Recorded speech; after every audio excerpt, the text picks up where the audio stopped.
Well, I think I mentioned previously that the progressives, one of the motives of the progressives was to keep government out of the hands of the new immigrants. We ought to talk for a little bit about the impact of immigration on America in the 19th century, because it has been an enormous impact. It is, of course, fundamentally true that almost nobody, except the American Indians, could be considered, quote, pure, unquote, American. Everybody came from somewhere at some time. The country was almost, the North American continent was almost unpopulated except by the Native Americans at the time the Europeans first came. So the question does not become, should there be immigration? The question becomes, who are the immigrants, where are they coming from, and how does the country absorb them? The earliest immigration to the United States was, of course, mostly from England, Wales, and Scotland. To some degree, there were some French people in Canada, of course, but not a great many. There never were that many French in North America. The English immigrants came in large numbers early.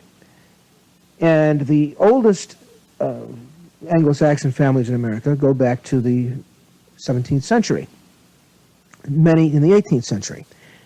Some of the English settled in New England particularly, of course, but the Scots-Irish, who were another breed of cat, settled largely in the Appalachian regions. And to this day, those areas in the Kentucky mountains, Tennessee mountains, are almost entirely Scotch-Irish or English in origin, many Scotch-Irish. And until the 20th century, they were comparatively isolated, I should say. And because they were so isolated, their folklore made a direct connection back to Scotland and to Ireland. Particularly, you find a great many references in Kentucky mountain folklore to Charlie, or Charlie, barley, buckwheat, and rye, you know, Charlie this, Charlie that. Well, those are references to Bonnie Prince Charlie, who was the Stuart pretender who attempted to recover the throne of England and Scotland in 1745. And many of those descendants of his supporters came to America to escape the reaction which followed the defeat of Bonnie Prince Charlie at the Battle of Culloden in 1745. So that Scotch-Irish immigrants became very important in that part of the country. But the European immigration was almost entirely from England, Scotland, Ireland in the 1840s, and from Scandinavia in the 1850s and 60s in that part of the world. The Irish were the first big difference when they came to America in large numbers following the potato famine of the 1840s. The Irish, while they spoke English, were different in that they were Roman Catholic. And the United States, prior to the massive Irish immigration, was almost entirely a Protestant nation. There were a few spots where Catholics had come, Maryland notably, but most of the country was Protestant, and there was a great fear of Catholicism, of the popery, or the influence of the church. And you had anti-Catholic riots in America from time to time. You also had a profound disinclination to employ Irish in upper-level jobs. And I think I mentioned that the sign of the times was help wanted, and underneath it would say no Irish need apply. So the Irishmen found jobs that were that other people didn't want to take, and they found particularly a niche for themselves in municipal government. Again, because of the long tradition of politics in Ireland, and because of the fact that they spoke English and there were a lot of them. They had a lot of votes, and they were ready made for politics because they spoke English. Well, after the Irish, the Scandinavians began to come, from Sweden notably and Norway. They got the image of the husky farm worker, the dumb Swede. You know, you've heard that before, I'm sure. Minnesota is full of Swedish settlers. Wisconsin has Norwegians. North Dakota, South Dakota, those areas. Many of these people were very hardy, very sturdy, independent farmers. And to this day, those states, that part of the country, is heavily Scandinavian in origin. They also experienced their job discrimination and their social discrimination and their stereotypes, as did everybody else. But then, beginning with the last part of the 19th century, there's a major change in the character of immigration to the United States. Whereas prior to 1880, with the exception of the Irish Catholics, most of the immigrants to the United States have been North European Protestants. Beginning in about 1880, that tide began to shift to Southern and Eastern Europe. Large numbers of Italians began to come, Hungarians, Czechoslovakians, Yugoslavs, Greeks, and from Russia and Poland, Jews, and Poland also Polish Christians, in large numbers. These people had two things in common. Number one, none of them spoke English as a native language, and number two, none of them were native Protestants. And as a result, there was a strong reaction in the United States, a nativist reaction, but at the same time, the immigrants contributed an enormous amount to the country. First of all, at a time when skilled labor was chronically short, as it still is, by the way, the immigrants brought with them large reserve of skilled and unskilled labor, both skilled and unskilled. There were more jobs in those days for unskilled labor, of course, than there are today. Today, there are many more jobs require skills. But the immigrants provided both. Now, one of the characters of immigration is that immigrants generally do not come as large, extended families. Generally, young men come first. Sometimes they have families, sometimes not. Sometimes they will come to this country, earn money, and then send for their families, or send for their sweethearts and get married and have families in this country. But there's a disproportionate percentage of working people among immigrants as compared to the total population of those who have to be fed but do not contribute much labor. So immigrant populations, by definition, tend to be heavily skewed in favor of working adults as compared to non-working children and old people. Secondly, also by definition, immigrants are people who are willing to give up something in search of something better. They leave their homes, they leave their families, they leave their national cultures, they leave everything behind because they have a feeling that they can do better somewhere else. So that immigrants tend to be the boldest, most willing to work, hardest working, and most ambitious people in the population. Those tend to be the ones who leave for greener pastures. And the greener pastures were the United States. Consequently, a tremendous workforce has been recruited in America from immigrants over the years. People who are willing to work, who want to better themselves, and who are willing to work hard. A third characteristic of immigrants is that they create ties to the places that they come from. America in the early 19th century had very few ties with Southern Europe, for example, at all, or with really any of Europe except for Britain and its dependencies. But by the last part of the 19th century, many Americans were of, for example, German origin. To this day, if I'm not mistaken, the largest single nationality group among Americans is German Americans. And that created a tie with Germany that was very substantial. Today, you see it in the 20th century in the ties that Vietnamese Americans have made with their own country, Korean Americans have made with Korea, and, of course, Hispanic Americans with Mexico, El Salvador, Cuba, Central America.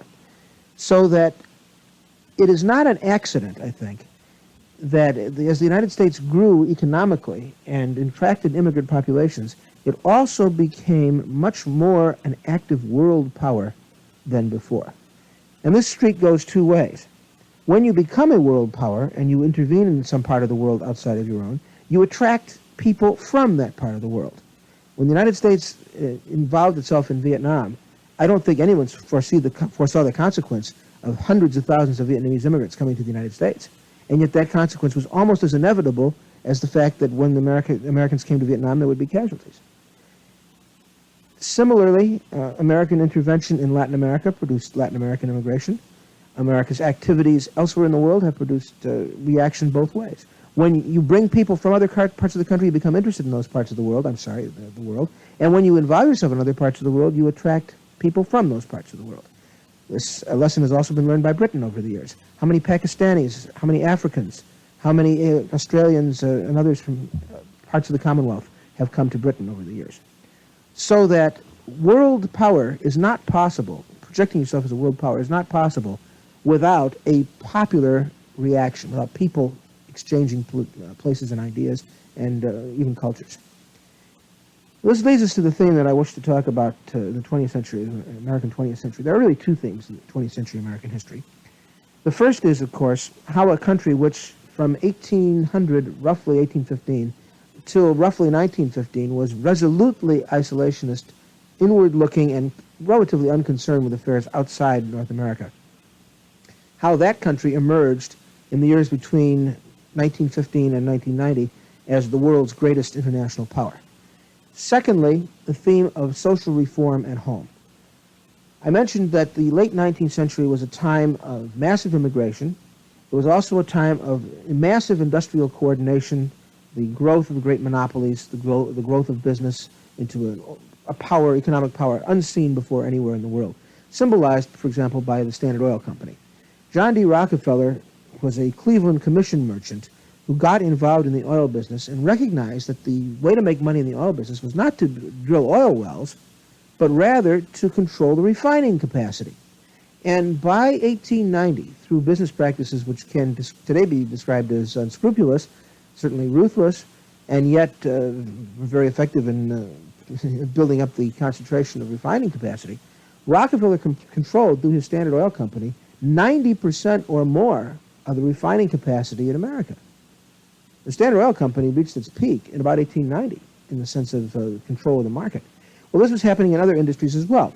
J.P. Morgan bought out Andrew Carnegie and organized the U.S. Steel Combine to, in effect, control the steel business in 1900.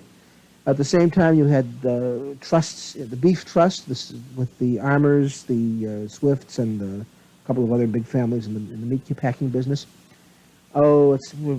Morgan, of course, was effectively in control of many of the railroads, along with Harriman and Huntington. But I think there were 6 groups of financiers who controlled 98% of American railroad mileage around 1900. And the same was true in all the major industries. The drive was first to expand production, and then, once the production capacity had been established, to rationalize industry so that cutthroat competition did not drive profits away.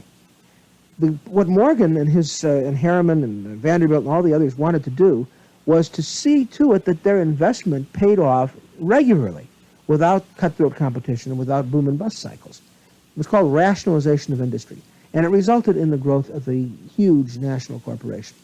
And that, hand in hand, as I've explained that time, also meant growth in labor unions as countervailing power to the manufacturers. So all these factors go together to produce an extremely wealthy upper class, a very small percentage of people who had huge amounts of money, and a very large number of very poor people at the bottom. This was the condition that Karl Marx saw in England in the 1850s and 60s, and it was the condition that prevailed in the United States largely in the 1890s and early 1900s. The difference was that in America, there was always the illusion, if not the reality, that a poor man could make life better for his children, either through his own labor or through moving further west where there was more opportunity. And so America never developed the mentality of a servant class that is so characteristic of Europe. Social mobility was a much more real thing in America, and if as real as it was, the idea of social mobility was even more real than the reality. And so America remained different from Europe in ideas as well as in wealth. I mentioned also last time about the land-labor ratio, how the fact that labor was valued more highly in America. Despite the fact that wages were low, they were certainly higher than they were in Europe. And as a result, America attracted workers from Europe. The streets may not have been paved with gold, but $2 a week was better than 10 cents a week. And essentially that was the difference between the two. Immigration was also driven by other factors besides ambition and besides the hope of a better life. It was driven, among other things, by oppression in Europe. For example, in 1848, when Britain was repressing Irish nationalist movements, large numbers of Irishmen came to America.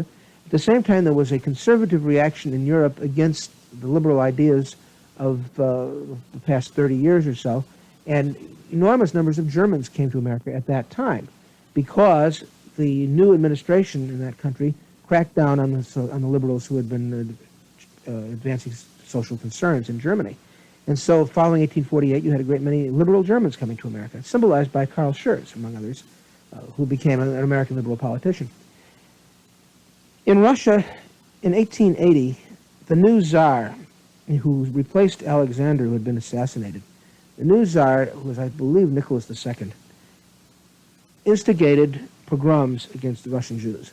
His plan, as announced by his own agents, was to kill a third of them, drive a third of them out of the country, and convert the rest. Well, at this time, large numbers of Russian Jews, and in territories controlled by Russia, including Poland, left Russia for America. Whole villages come at one time. They were a little bit unusual in the sense that whole families would come together, unlike most of the immigrants. Largely, the Russian Jews came to America at this time, and America before that had a small Jewish population, even in the colonial times, It had had more after the German Jews came along with the German Christians in the 1840s. But in the 1880s, a torrent of Russian and Polish Jews began to come to America, and they are the ancestors of most American Jews today. So that immigration changed its face. The Italians came largely following the consolidation of Italy as a nation in 1870, and large numbers of Austrians came, and Hungarians. The Austro-Hungarian Empire was experiencing many difficulties. So immigration changed and remained open in America until after World War I, with the exception of the war years. America had at that time a policy that anyone who wanted to come to this country, who could demonstrate that he was healthy and not likely to be a burden, would be admitted to America. Symbolized by the newly restored Ellis Island, which went into service, I think, in the 1880s, replacing earlier facilities, as the great entry depot of immigrants into America. Many of those immigrants stayed in the New York area, New York, New Jersey, Philadelphia, and the eastern cities, who grew with enormous rapidity at this time. Others came to places like Cincinnati and Chicago in the Middle West. And the immigrants changed the nature of American society to the point where America no longer, even though it was dominated by an Anglo-Saxon elite, no longer was primarily British in national population origin. And they brought with them their churches. To this day, the Roman Catholic Church is by far the largest single denomination in America. It isn't even close. The old line Protestant denominations, the Episcopalians, who of course are the American version of the Church of England, and the Methodists are a much smaller percentage of the population. And so we entered into the United States as of 1900. Shortly before the turn of the century, America sympathized with the residents of Cuba and other Spanish possessions in North America, Puerto Rico, the Philippines in Asia, and others, in going to war theoretically on behalf of those people and their aims for independence from Spain. Spain was regarded as one of the most corrupt of all the European powers. It was, after all, a Catholic country. And at this time, around the turn of the century, partly as a result of this diverse immigration, American racism reached its peak. It became fashionable and unchallenged, more or less, to think that there were different kinds of people in the world, and the Anglo-Saxons were at the top. And at the bottom were people like the Spaniards, who, after all, had a Catholic theology and a very different social makeup, very different cultural makeup. So, at the same time that immigration was causing racism or resulting in racism among Americans, Jim Crow reached its peak. Now, it's not widely known in this country that Jim Crow laws, segregation laws, did not date from the Reconstruction period right after the Civil War, when slavery ended. They were passed primarily in the 1890s, at the same period when Rudyard Kipling was talking about the white man's burden in Africa, and when American Anglo-Saxon leaders were trying to reclaim municipal governments from the tide of immigrants. At the same time, Jim Crow laws were passed to segregate American blacks in the South. Racism and against blacks and national origins feeling against immigrants from Southern Eastern Europe go hand in hand, and they go hand in hand with the worldwide feeling of colonialism. All three of these are basically reflections of the same spirit, which is to say, all people are equal, but some people are more equal than others. And the people who are most equal are the white Anglo-Saxon Protestants. And this period around the turn of the century was the period at which that feeling was most respectable, most widely held, and least challenged. When you read the history of the American Civil War period and Reconstruction period as written by people like Dunning, who lived at this time, they wrote the history of the past in the context of the present.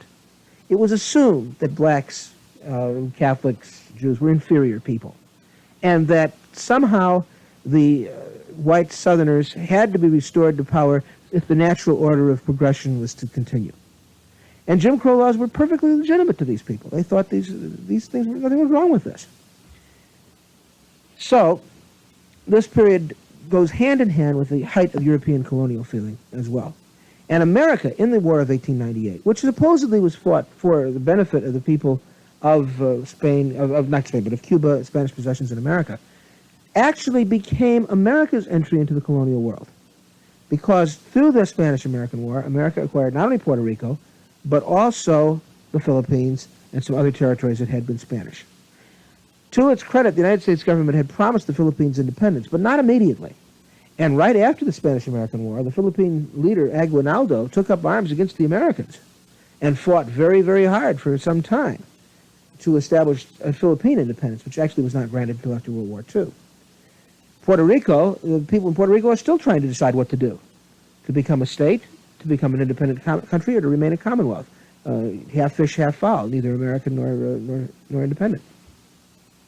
So America became projected into the world arena first as a colonial power or neo-colonial power by the Spanish-American War. There was a great deal of opposition to the Spanish-American War from people who did not see the war as Theodore Roosevelt described, what do you call it, a bully little war, something like that. The war, by the way, was precipitated by the explosion of the battleship Maine in Havana Harbor in February of 1898. At the time, the Hearst Press and the Pulitzer Press, two of the biggest publishers in America, created, quote, yellow journalism, unquote, by publishing yellow pages with big black headlines, "Remember the Maine." The Hearst Corporation is credited with getting America into World War I to a great degree by their inflammatory newspaper stories. It turned out later that the Maine probably was not destroyed by the Spaniards at all. It probably was the victim of an internal boiler explosion. But that didn't stop the press at the time from claiming that the Spaniards had sunk the Maine and Spanish rule in Cuba had to go. And so in the summer of 1898, the United States fought a short, totally one-sided war, ending in the defeat of Spain and the capitulation of Spain and the transfer of remaining Spanish possessions in the New World to America. Opposition to the war was led by William Jennings Bryan. Remember him, the great commoner from Nebraska, the great populist leader? Bryan and others like him argued that the United States had no business acquiring foreign territories on the ground, and this is very interesting for Bryan, on the ground that it would corrupt American democracy to become a colonial power. How right he has been. Bryan, unlike the progressives, remember the difference in the populists and the progressives, they get lumped together. They're not. Bryan and the populists felt that America had no business becoming a foreign power because to administer foreign territories, to administer colonial territories, would harm American democracy. And indeed, it has changed American democracy. You can't be a foreign power and have interests abroad and have the same focus, the same concentration on democracy at home. Your foreign interests impact in such a way that sometimes democracy is sacrificed. Classic example would be the fact that during during World War I, for example, rights and democracy at home were very much suppressed. There were a great many cases, people who, for example, didn't salute the flag or spoke German in the schools. You realize the Supreme Court had cases, where German had been spoken in schools and German classes were outlawed because the United States was fighting Germany. People of German descent had to change their names. I think of the state of Nebraska particularly was involved in this. And all this as a result of foreign involvement. So Bryan and his people were right. You can't be a foreign power, a neo-colonial power, or a colonial power for that matter, and still have the same feeling at home. The two are not separate. You can't separate foreign affairs from domestic affairs. At any rate, the Spanish-American War was America's first entry into the international arena. The president at this time was William McKinley, who had won his election in 1896 against Bryan in one of the most famous and most brutal campaigns in all of American history. As I mentioned before, Bryan was the hero of the populists, the Midwestern farmers, particularly some Southern farmers. And Bryan was a tremendous orator, a man whose oratory was big business people. In the election of 1896, McKinley's mentor, political boss Mark Hanna from Ohio, knew that if McKinley attempted to debate Bryan with his absolutely spellbinding oratory, McKinley would come off very much the worst. So instead of allowing McKinley to debate, Hanna arranged McKinley to simply stay home in Canton, Ohio, and refuse to allow Bryan to challenge him, refused to allow Bryan to get him out of the circuit. Bryan traveled around the country, making exhausting trips, making hundreds of speeches. McKinley stayed home in Canton, and it became known as the Front Porch Campaign because supposedly all McKinley did was sit on his front porch. However, McKinley's supporters organized their people, the business people of America, and they would inform their workers, if Bryan wins Tuesday, don't bother to come to work Wednesday because we're going to show that we're going to shut down the plant. Well, of course, they wouldn't have, but that was the threat. Vote for Bryan and lose your job.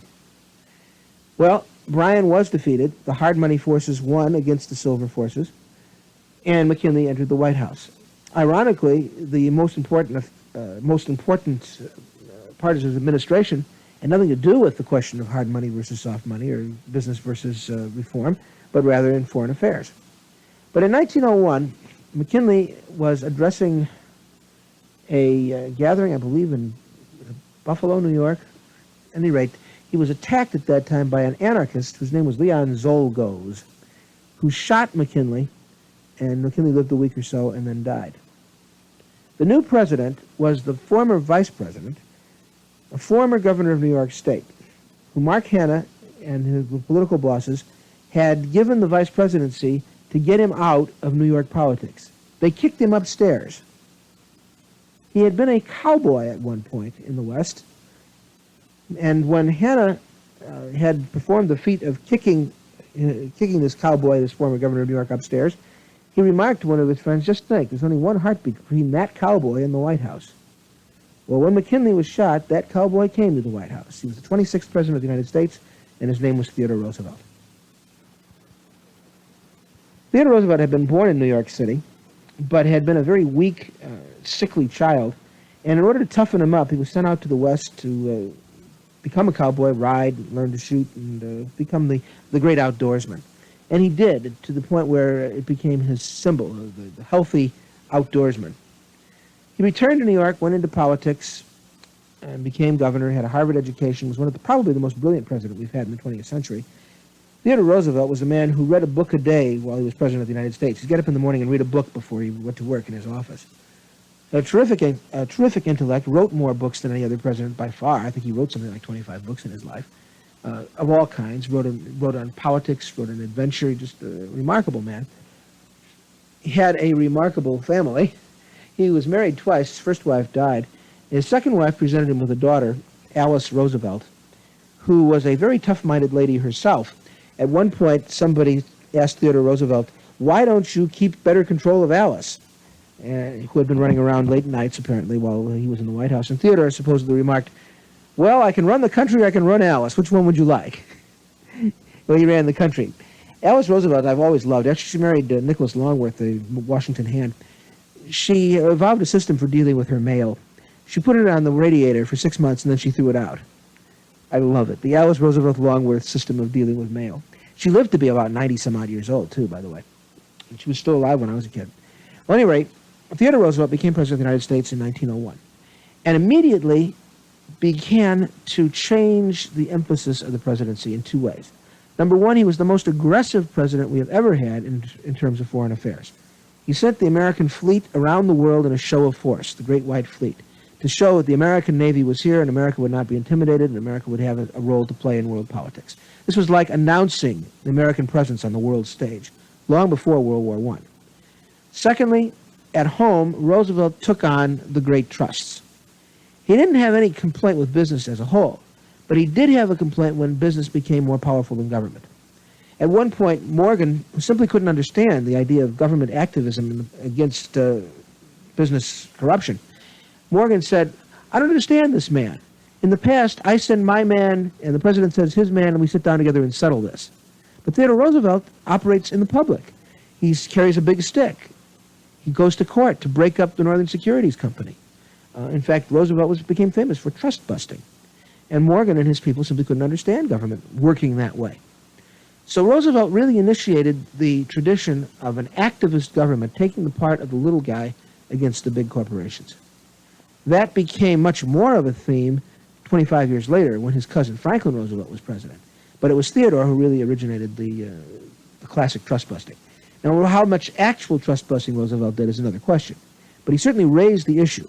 And this was the time at which the so-called muckrakers, people like Ray Stannard Baker and Ida Tarbell, were writing in magazine articles about the corruption of business and about the enormous one-sidedness of business power.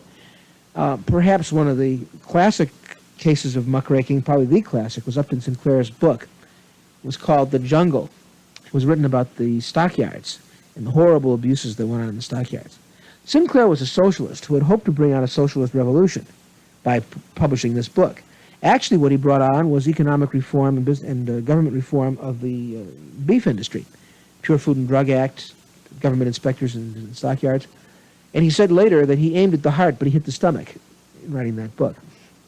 At any rate, Roosevelt's administration was the beginning of government reaction against business and its overwhelming power. Just as labor unions had responded earlier, as state legislatures had responded earlier with Granger laws, which we mentioned last time, now Roosevelt brought the federal government into the battle against business and its overwhelming power. But Theodore Roosevelt announced in 1904, after being elected, that he did not intend to run for a third term, or second elected term. And in 1908, Roosevelt left the presidency, and the Republican Party then split between the Roosevelt reformers and the old guard. The old guard were the business people who had nominated McKinley, and they nominated William Howard Taft, who had been in the Roosevelt administration, I believe as Secretary of War, as the new presidential candidate. Taft originally had Roosevelt's support, but during his administration, he got so far away from Roosevelt's philosophy, Roosevelt's policies towards business, that in 1912, Roosevelt, frozen out of the Republican Party by this time, ran again as an independent on the Bull Moose ticket. This was the Progressive Party ticket. It was called the Bull Moose ticket because when Theodore Roosevelt was handed the nomination, he said, "I'm fit to run, and I feel as fit as a bull moose," and it gave the party its symbol. The Bull Moose Party did not win the election, but for the only time in American history, a third-party candidate finished second, outpolling one of the major party candidates. And that meant, with Taft defeated and Roosevelt dividing the Republican Party vote, the first Democratic president since Grover Cleveland, only the second since the Civil War, was elected in 1912. And his name was Thomas Woodrow Wilson. Now, Wilson had been born in South Carolina and raised in Virginia, so he was a Southerner by heritage. He also came from a ministerial family. His father had been a minister, and he was a very devout Presbyterian, I believe, old-line Protestant, once again. When he was elected, he came to office as former president of the Princeton University and then governor of New Jersey, positions to which he had been elected because the New Jersey political machine had been such bad press that they wanted an honest governor, an honest candidate to take the heat off. So they proposed Wilson as president of Princeton. He served 2 years as governor of New Jersey. In 1912, he ran for president on the Democratic ticket, and because of the split caused by Roosevelt and Taft in the Republican Party, Wilson was elected. The Democratic Party had been very much on the outs ever since the Civil War. And for 50 years after the war, the Republicans had dominated American politics. The South, even when there had been a Democratic president, Grover Cleveland was more like a Republican in his monetary policies. He was a hard money man. So the South had never really had one of its own in the presidency since the Civil War. When Roosevelt came to office, he began to pay off all those debts. And one of the first things he did was to finally pass a bill that reduced the tariffs. The tariff had been a major issue in American history ever since the Civil War. I mentioned that when the Republicans came to power during the Civil War, one of the first things they did was to raise the tariff very high to protect American business, at the cost of people like the Southern farmers who were trying to import goods from other countries. Now, finally, the Democrats lowered the tariff when they came to power in 1912, 1913. But when they lowered the tariff, they also cost the government a great deal of revenue. The government of the United States was a much smaller thing in the 19th century than it was today, and it was supported largely by revenues from the tariff. When the tariff was reduced, the Democrats had to find something else to replace that lost income in financing the government. And what they passed was the income tax. It took a constitutional amendment to do it, because the Supreme Court had declared during the Civil War, shortly after the Civil War, that an income tax was in violation of the constitutional provision that taxes must be apportioned among the states. Well, of course, an income tax isn't apportioned. It depends on the income of individuals rather than on the states. So a constitutional amendment had to be passed. It was passed. And during the Wilson administration, the income tax was initiated on the federal level. The original income tax was 1% on incomes over, I can't remember the amount of money, but it only affected very wealthy people at that time. But the breach of a new tax system had been made. The possibility of a direct federal income tax on individuals had been brought into play before World War I. The United States at this time was still very much an isolationist nation. Ever since George Washington, America had considered Europe's wars, Europe's problems outside its purview. And as one of American presidents said, the business of America is business. But in 1914, in an obscure town in Yugoslavia, the heir to the Austrian throne, the Archduke Francis Ferdinand, and his wife were assassinated by a Serbian nationalist, Gavrilo Princip. Austria had been waiting for a chance to teach Serbia a lesson because Serbia had been trying to win the allegiance of some of Austria's provinces. And so Austria issued an ultimatum to Serbia. But Serbia was a country populated largely by Orthodox, Russian Orthodox, Greek Orthodox people. And its protector, as a Slavic Orthodox country, was Russia. And when Austria, which was Western and Catholic, attempted to suppress Serbia, Russia stepped in on the side of Serbia. This brought Austria's ally Germany in on Austria's side, and within weeks after the obscure assassination in Sarajevo, Austria, Germany, and Turkey, the so-called Central Powers, were arrayed on one side against Britain, France, and Russia, the so-called allies, on the other. And in the fall, or the summer, late summer of 1914, war broke out in Europe. The American attitude towards this war originally was neutrality. This has nothing to do with us. It's the Europeans battling over some obscure assassination again. America has nothing to do with either side. But America by this time did have something to do with either side. In order to finance the war, Great Britain was forced to sell many of her holdings in American companies, investments in America.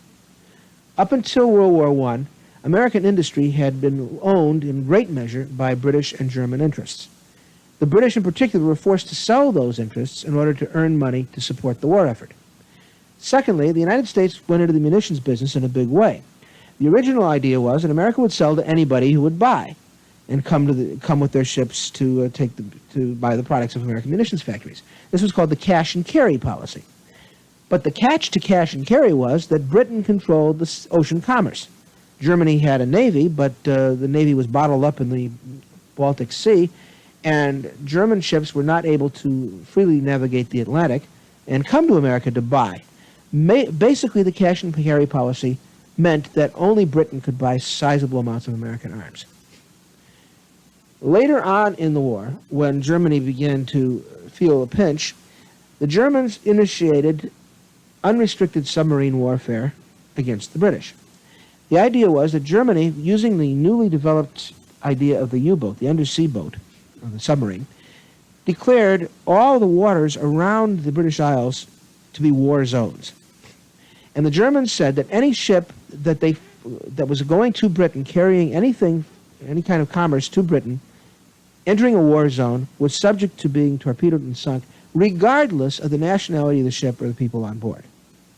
This was absolutely outrageous at the time. It had been heard of before. But Germany's problem was to stop the British from getting commerce from overseas, because obviously Britain could last out indefinitely with the supplies of all the world, Canada, Australia, all of her overseas dominions, and the only way Germany could win the war was to starve Britain into submission. And so Germany attempted to do so with the submarine, unrestricted submarine warfare. It worked remarkably well from the military point of view. And for a time, it was very possible that Britain might have been starved into its submission in 1917. However, the one nation most affected directly by this was America.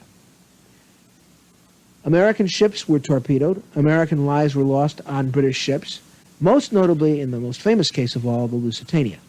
Lusitania was a British ship, a passenger ship, which sailed from New York in May of 1915 for England.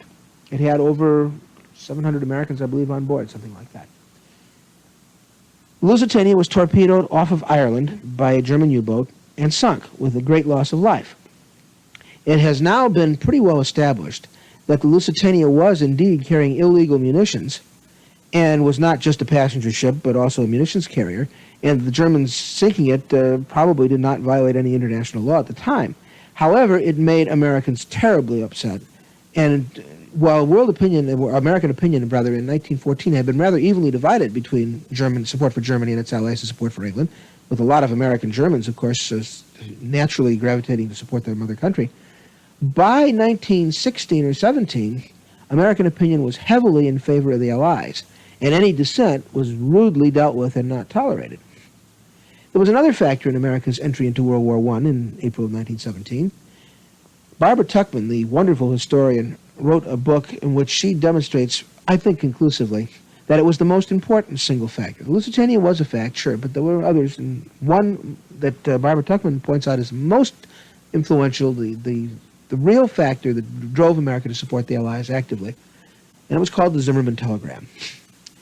Zimmermann was the German foreign secretary, and he had the bad sense to send a telegram to the German ambassador in Mexico, in which Zimmermann, the foreign secretary, told the German ambassador to approach the Mexican government and offer Mexico, California, Texas, and New Mexico, its former territories, back if Mexico would enter the war on the German side and Germany would then defeat Britain.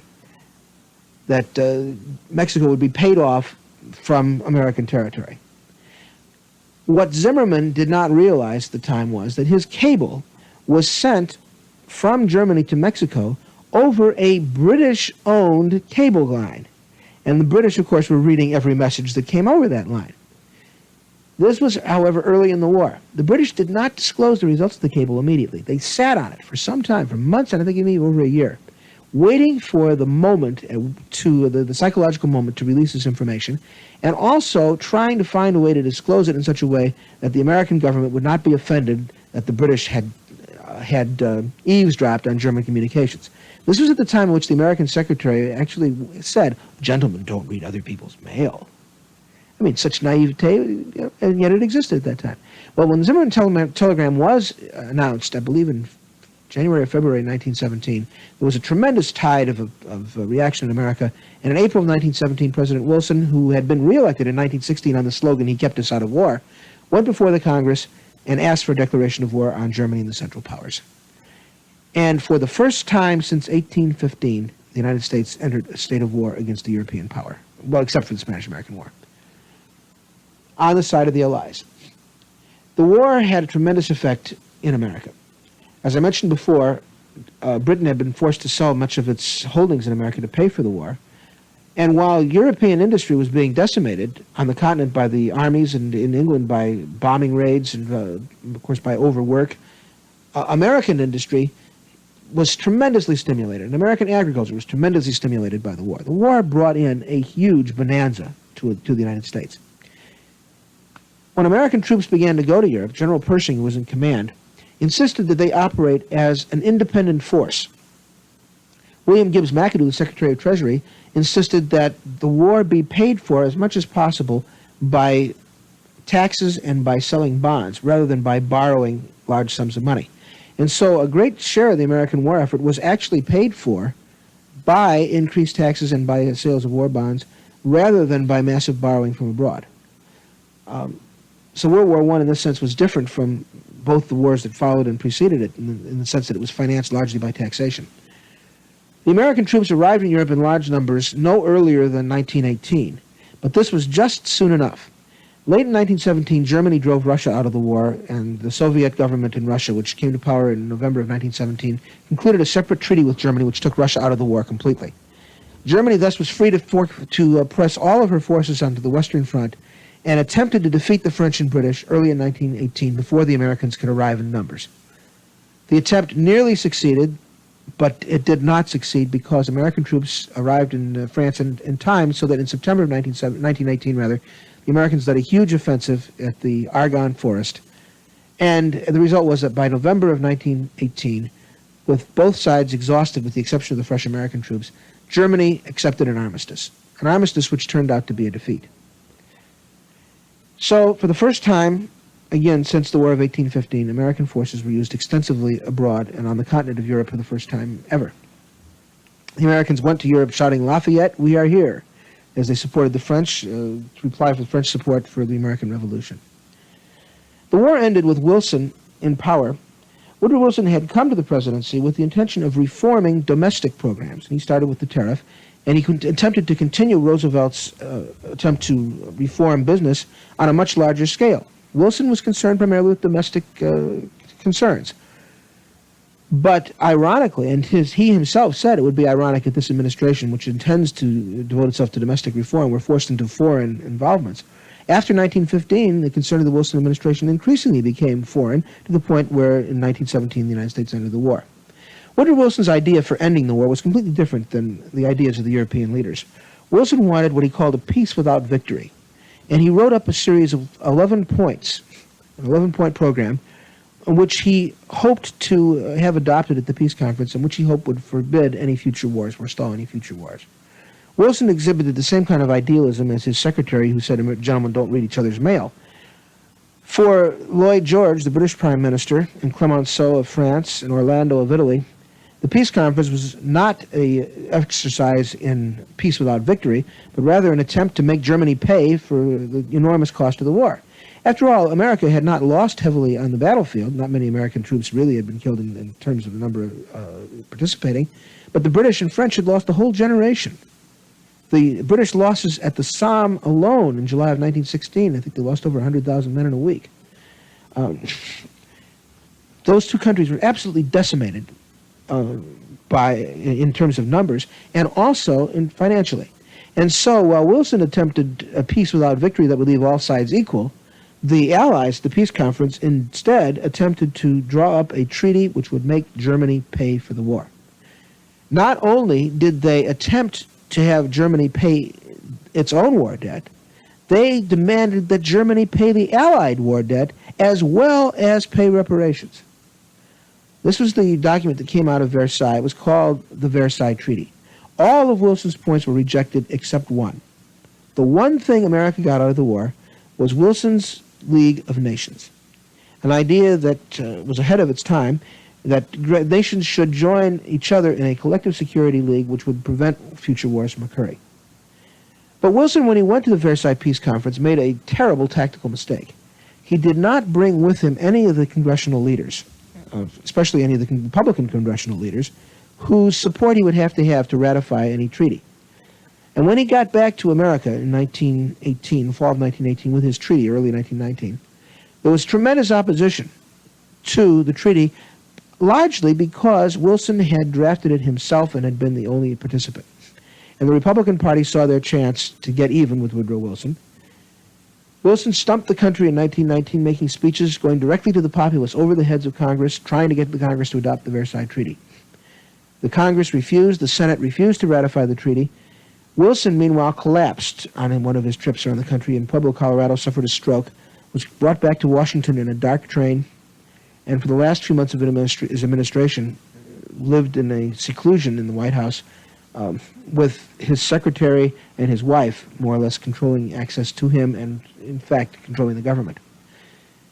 The Versailles Treaty was defeated by the Senate, and in 1920, America was ready for a new administration. The idealism of the Wilson administration had been defeated, and in the wake of the war, people were not concerned with idealism anymore. It was 1870 all over again. I want mine, and I want it now, and I want to have fun.